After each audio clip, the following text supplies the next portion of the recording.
Oui, je crois que c'est le lieu et le moment de remercier d'abord le peuple sénégalais.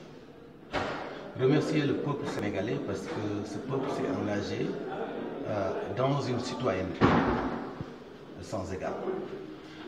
Vous savez, moi je ne parlerai pas de moyens parce que ce qui a été fait, c'était que le président de la République, compte tenu donc de ses prérogatives, a soumis à la sanction 15 points pour la modification donc, de la Constitution sénégalaise. Et ceci a été plus ou moins réalisé après une approche participative parce que, ne l'oublions pas, la CNRI a eu à travailler là-dessus en faisant des consultations, en faisant des forats, et c'est à la suite donc, de la proposition de la CNRI que le président de la République a bien voulu tirer de ces propositions-là les 15 points. Maintenant, certes, parce que vous allez en venir à cette question, moi je vais répondre directement, c'est le taux de participation.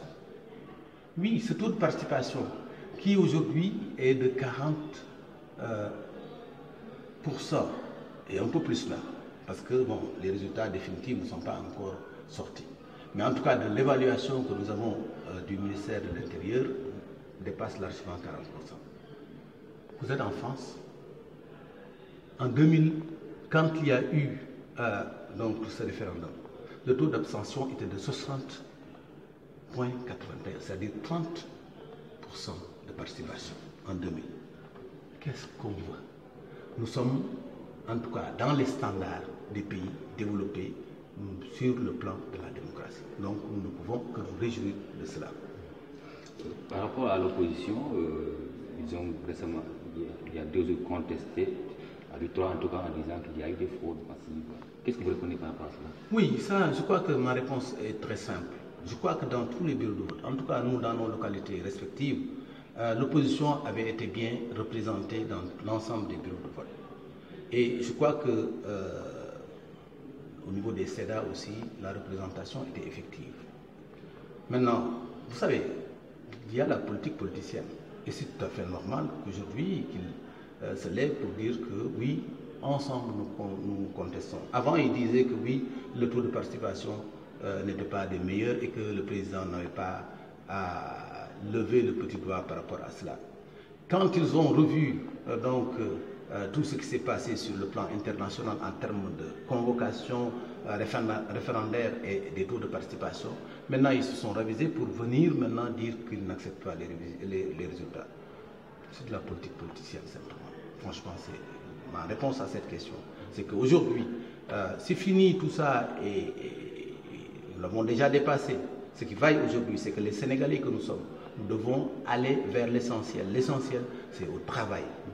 Et le président de la République, à travers son PSE, à travers le PUDC, à travers le Promoville et l'ensemble des chantiers qui sont lancés aujourd'hui, je crois que chacun de nous devrait prendre conscience de cela, nous faire tout pour développer ce pays-là et le mettre sur les rampes de l'émergence parce que personne d'autre ne viendrait nous développer ce pays-là. C'est à nous, Sénégalais. Maintenant, il faudrait qu'ensemble, que nous soyons conscients de cela. Il y a un temps pour tout, un temps pour faire de la politique et un temps pour faire du travail. Maintenant, je crois que le président l'a compris, il nous a dit, fini maintenant cette phase qui était réservée à la politique. C'est le travail qui doit être en exergue. D'accord. Monsieur le ministre, y aura-t-il des conséquences? Est-ce qu'on peut s'attendre à un remaniement ministériel? Remaniement ministériel, ça c'est une prérogative constitutionnelle exclusive du chef de l'État. Du tout. Et là d'ailleurs, vous me permettez de répondre ou de prendre votre question et d'en faire une réponse par rapport à ceux qui contestent aujourd'hui ces résultats. Je crois que la mobilisation qu'il y a eu, aussi bien du côté de l'opposition que du côté de la société civile, elle était sans égal. Mais vous dire sincèrement que, en tout cas, moi que je suis, président de la Chambre des élus de la paix, je ne pouvais avoir peur. Pourquoi? Le Sénégal, vous savez, chaque fois qu'il y a eu des élections, il faut savoir en tirer les conséquences. Il y a eu des élections municipales, des élections locales qui se sont passées. Aujourd'hui, sur les 557 collectivités locales, notre parti, la paix, je ne parle pas de Benno Bokk Yakaar, la paix est en train de contrôler les 452 collectivités locales. Cela veut dire quoi? Cela veut dire que l'APR est devenu le premier parti municipal du Sénégal. Et quand on engage tout cela, on ne peut pas avoir peur à aller vraiment vers une consultation. Parce que c'est des joutes électorales. Et dans ces joutes électorales, si on a les représentants qu'il faut, si on a la qualité, c'est-à-dire le personnel politique qualifié qu'il faut, on ne peut pas avoir peur. Et c'est la raison pour laquelle je n'ai jamais eu peur par rapport aux résultats que nous devrions avoir. Monsieur le ministre, ma dernière question. Il y a un nouveau venu dans votre parti, en la personne de Maître Ousmane Ngom. Quelle analyse faites-vous par rapport à ça? Oui, vous me l'apprenez, mais à ce que je sache, Maître Ngom a créé un mouvement. Il n'est pas venu au niveau de la... C'est des mouvements de contournement. Oui, mais vous savez, je crois qu'on parle de démocratie.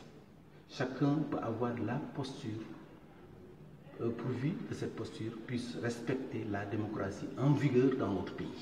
Donc M. Ngom est libre de créer son mouvement, il est libre de choisir aussi son compagnonnage, qui avec le président de la République ou avec quelqu'un d'autre.